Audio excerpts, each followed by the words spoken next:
Audio session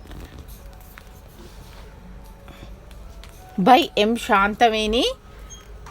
Subject History. Topic Battle of Tallikota 1665.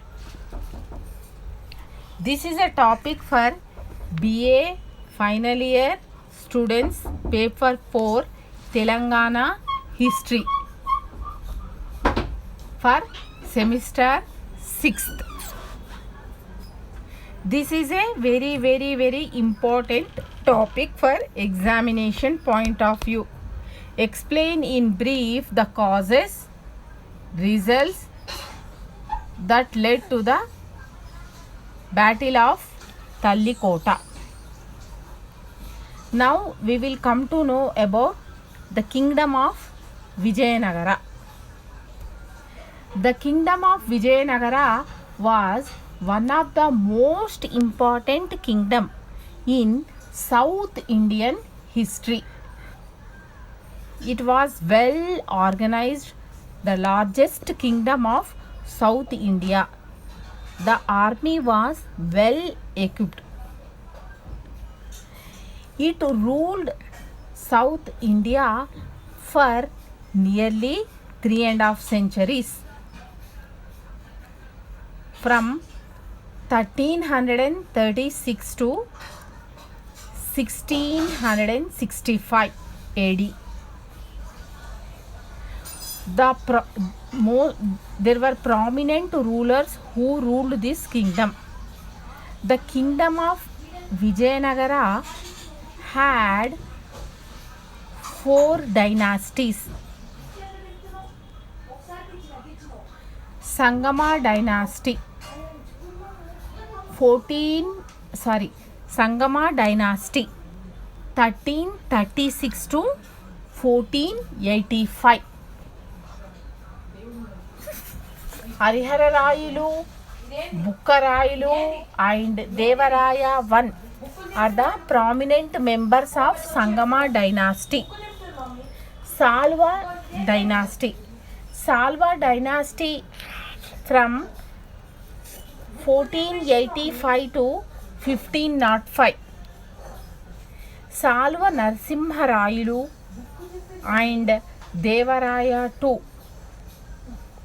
were the prominent persons of Salva dynasty. Tulva dynasty starts from 1505 to 1570.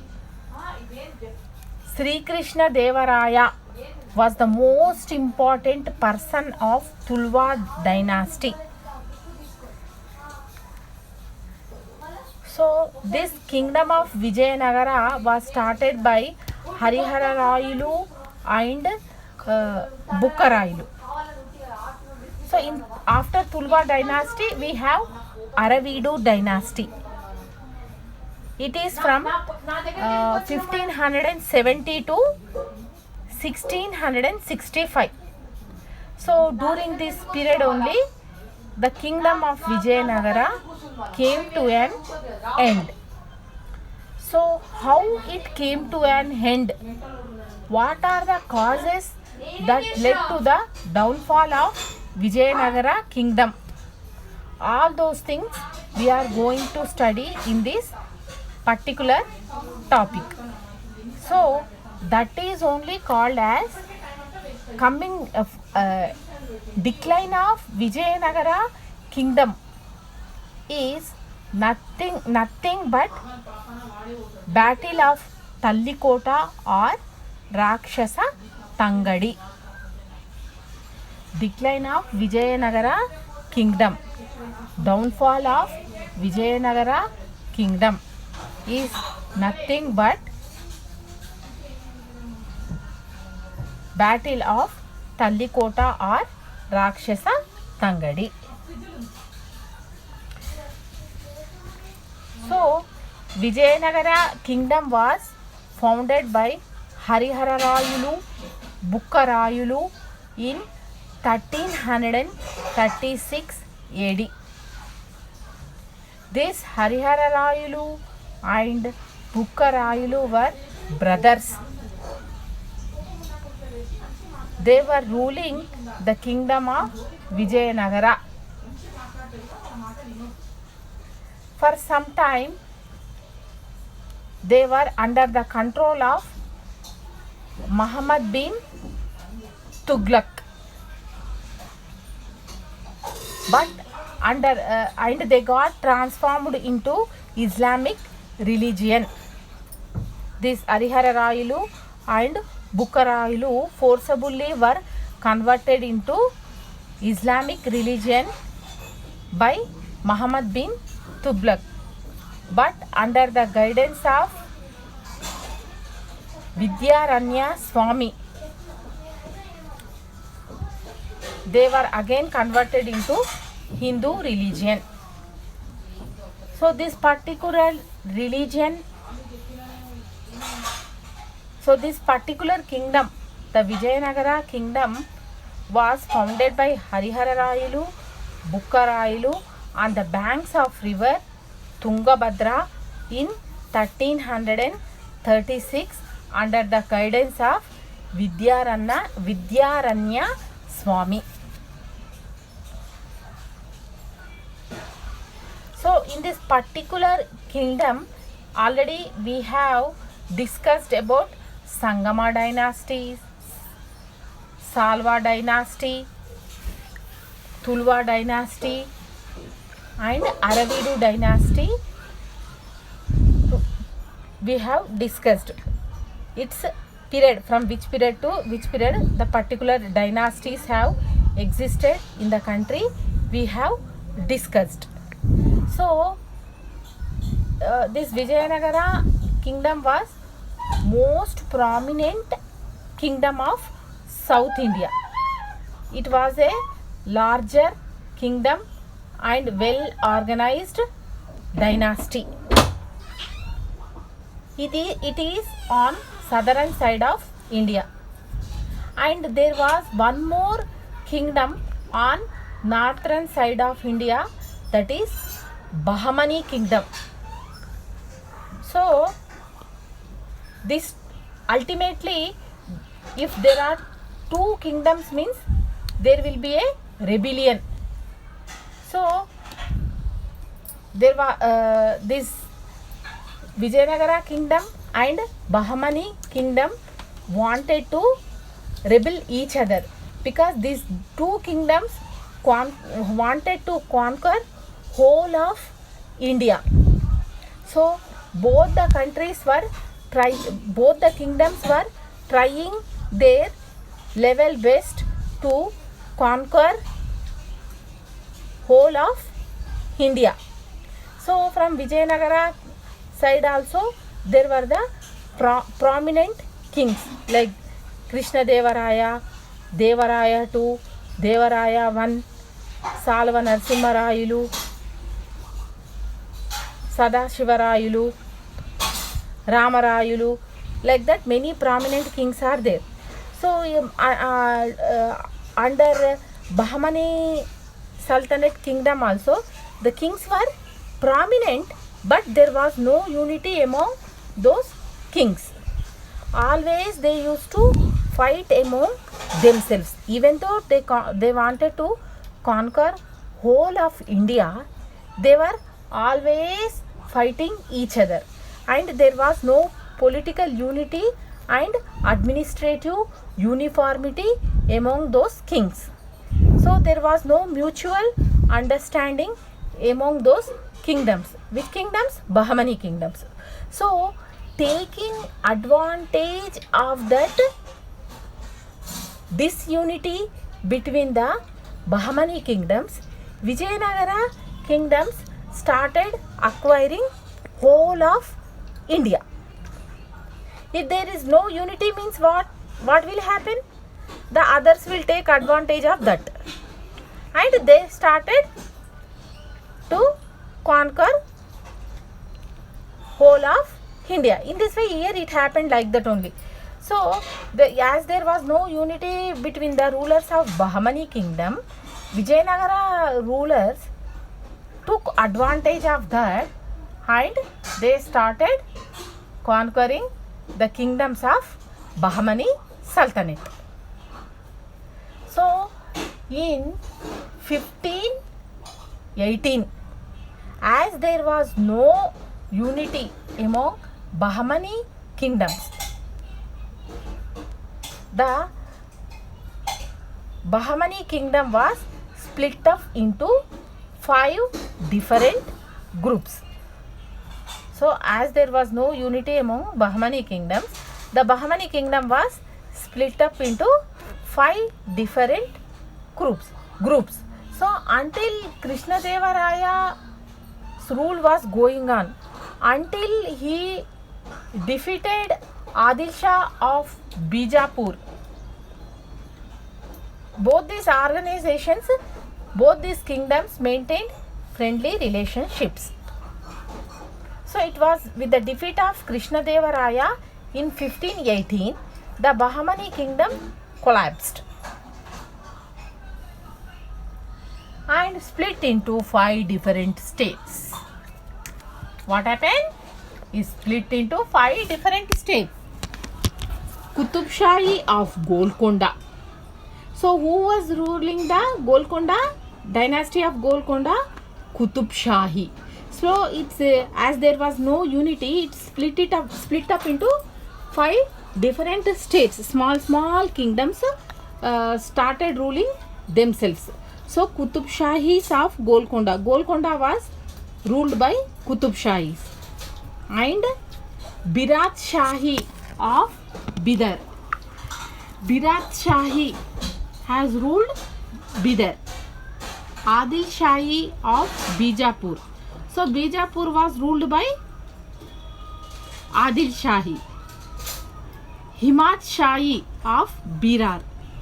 So Birar was ruled by Himat Shahi. And Nizam Shahi of Ahmednagar. So Ahmednagar was ruled by Nizam Shahis. So in this way it was split up into 5 different kingdoms. So taking advantage of that, so Krishnadevaraya was a very prominent ruler. He was not only a great ruler but also a great conqueror.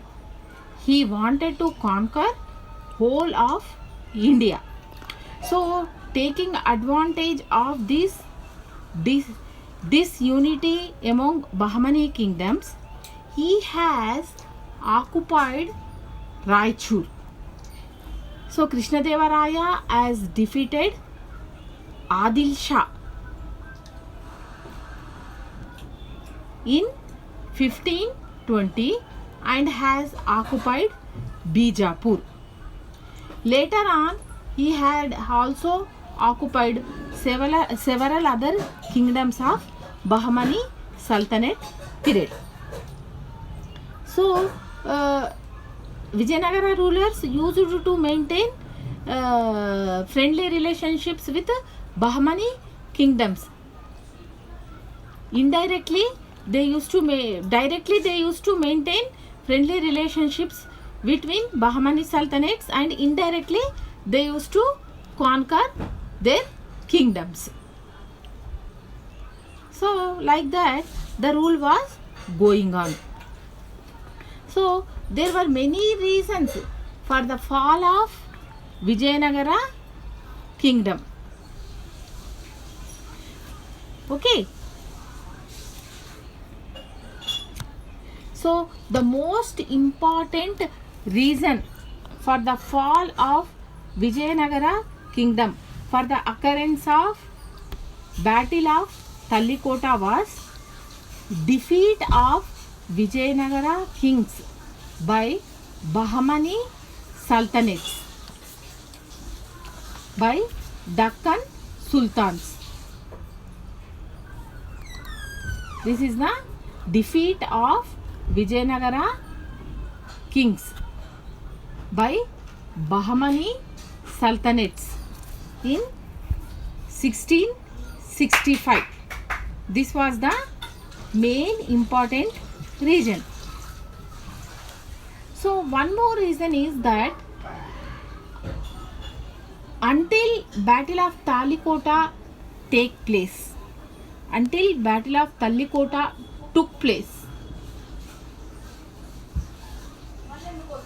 Bahmani Sultan rulers, Jilani brothers,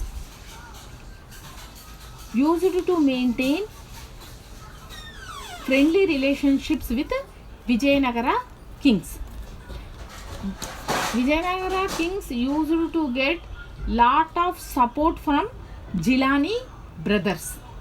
But the moment the Battle of Talikota has started, they suddenly changed their attitude and they started supporting Bahmani sultans.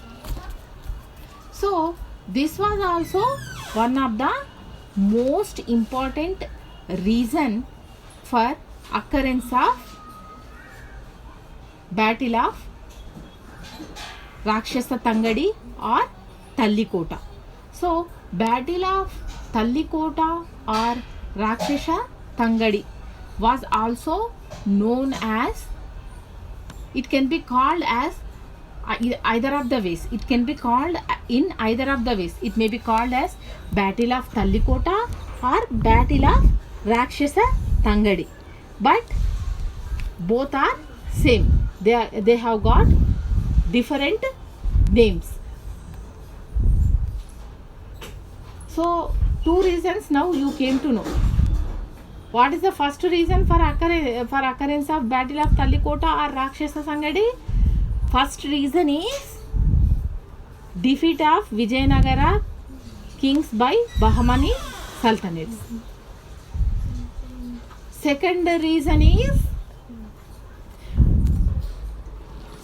is what? Just now I told you.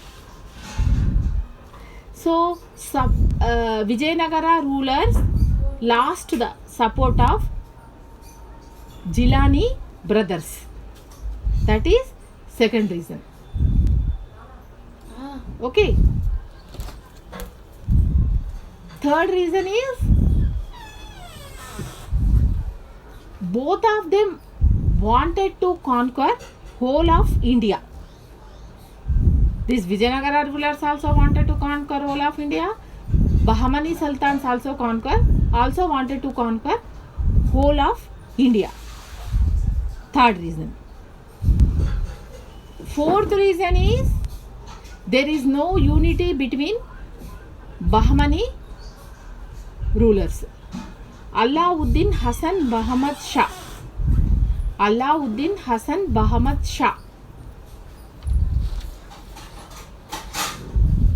1348 was the ruler of Bahmani Sultanate period. So there was no unity among these Bahmani rulers. So taking advantage of that particular aspect, what happened? Vijayanagara rulers conquered the territories of Bahmani rulers. So Bahmani rulers wanted to take revenge against Vijayanagara rulers. This is one reason.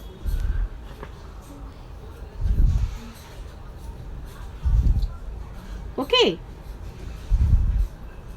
So its existence preserved political independence of South India. So what happened? So taking into account all these reasons, these sultans going to threaten Vijayanagara kingdom. So taking advantage of ununity or whatever you may call disunity, these Vijayanagara rulers started conquering all the territories of Bahmani kingdom. So Bahmani rulers wanted to take revenge against Vijayanagara rulers. These sultans going to threaten Vijayanagara kingdom.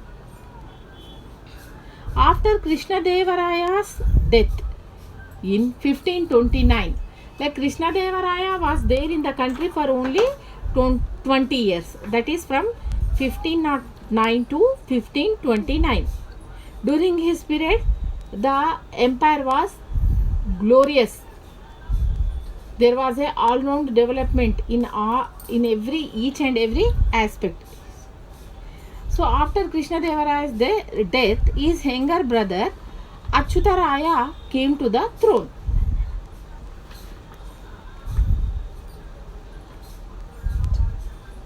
So Achyutaraya came to the throne. He was not a prominent king. He was not prominent as Krishnadevaraya.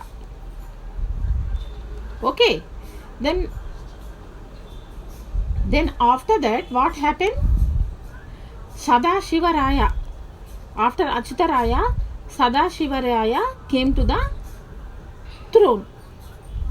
So after that, he was also Ramaraya. So Ramaraya came to the throne. His reign from 1542 to his reign from 1642 to 1665. Okay. During that period, what happened? He also maintained friendly relationships with Bahmani kingdoms. So Ramaraya's tactics indirectly affected Bahmani kings. So Bahmani kings were not knowing. So what he did? He maintained friendly relationships. He handed over Bijapur to Golconda kings and conquered Ahmednagar. Then he has also maintained friendly relationships with Bahmani sultans and had conquered Kalyani. So in this way, Ramaraya also maintained friendly relationships and had conquered several other ill tricks of Vijayanagara rulers. So Bahmani Sultanate rulers started to make a war. So that war was known as Battle of Tallikota or Battle of Rakshasa Tangadi. Okay girls? Okay students? So this battle led to the demolition of most magnificent city of Vijayanagara kingdom, the capital of Hampi. So it led to the demolition of Hampi, not only the Vijayanagara kingdom but also Hampi.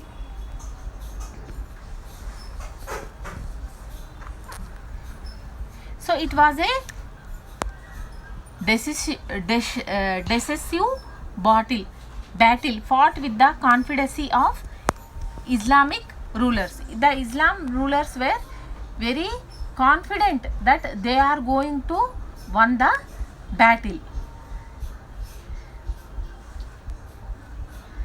So until Sri Krishnadevaraya was there in the Vijayanagara kingdom, he followed the policy of strict rules and regulations.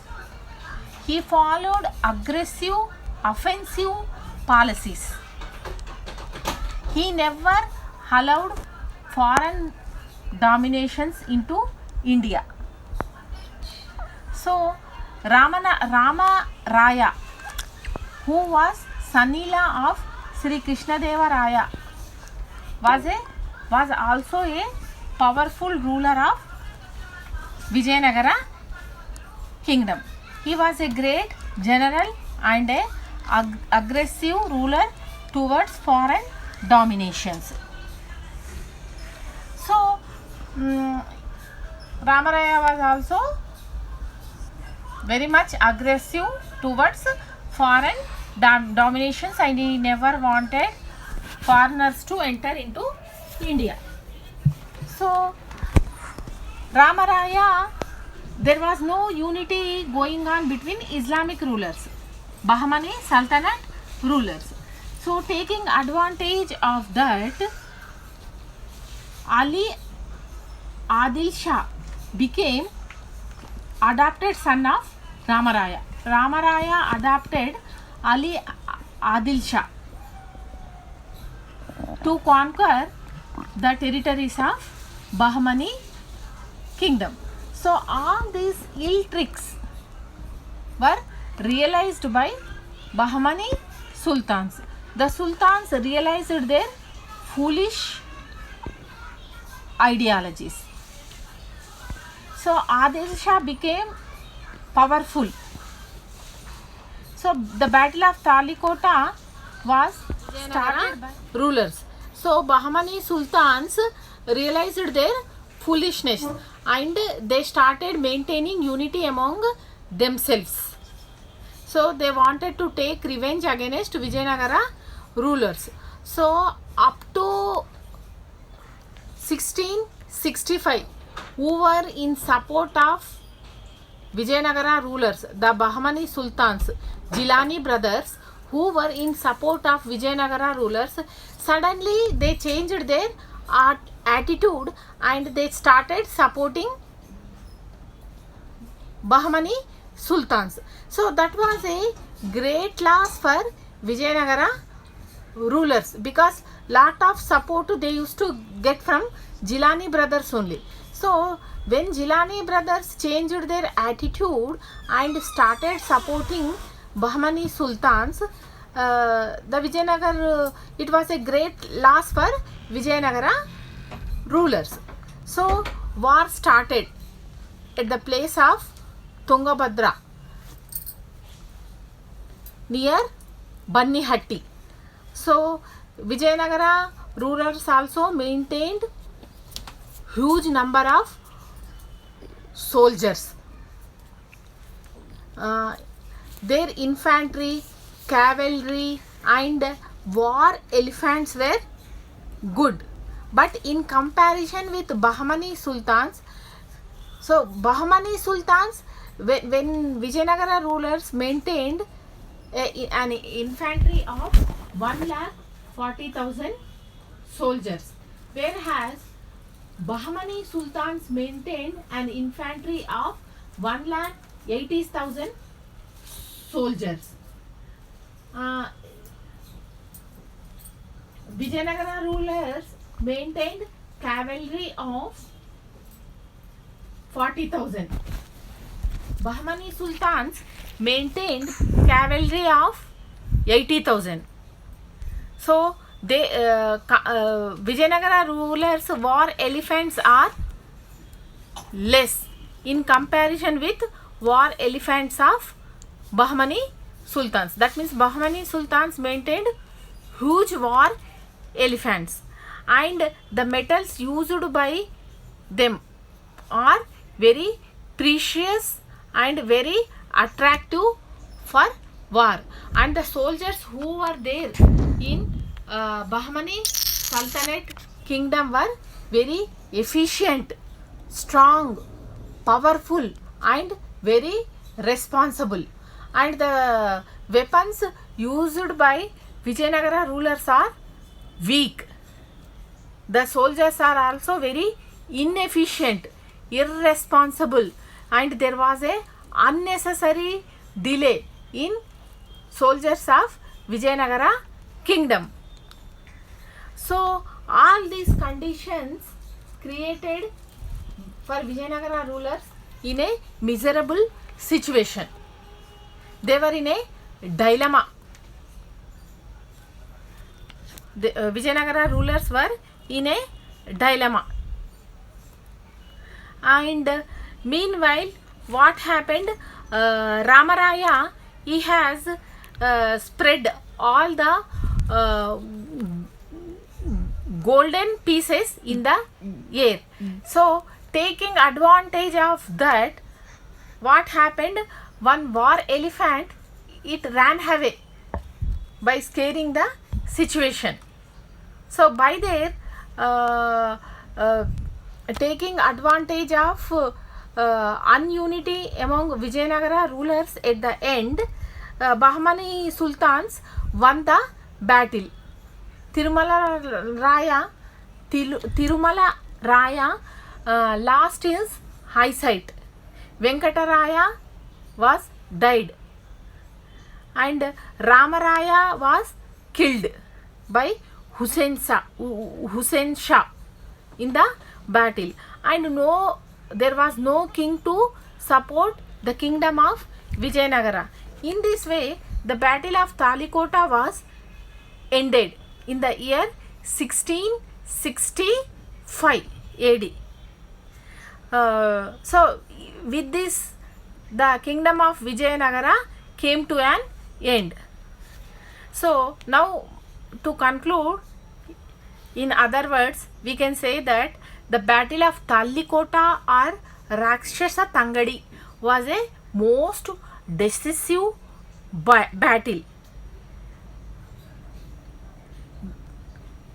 which took place in the year 1665, January 26th. Different historians have given different dates regarding this battle. So there is no accurate evidence for the occurrence of this battle. Some historians say that this battle had occurred January 23rd. Some other historians say that it has occurred January 26th. Whatever may be the available sources available, so we can take into account January 26th. So every year we celebrate in India January 26th as the Republic Day, formation of Constitution. So January 26th may also be celebrated not only as the formation of Constitutional Day, the Republic Day, but also the demolition of Vijayanagara Kingdom. So demolition of Vijayanagara Kingdom was the last kingdom of South India. It has a remarkable historical significance. Its importance can never be forgettable, because no other southern kingdom of South India has stayed for such a long time as Vijayanagara Kingdom. So girls, you all note down these points. We will meet you in the next session. Okay? Until then, goodbye. Thank you. All the points through slides.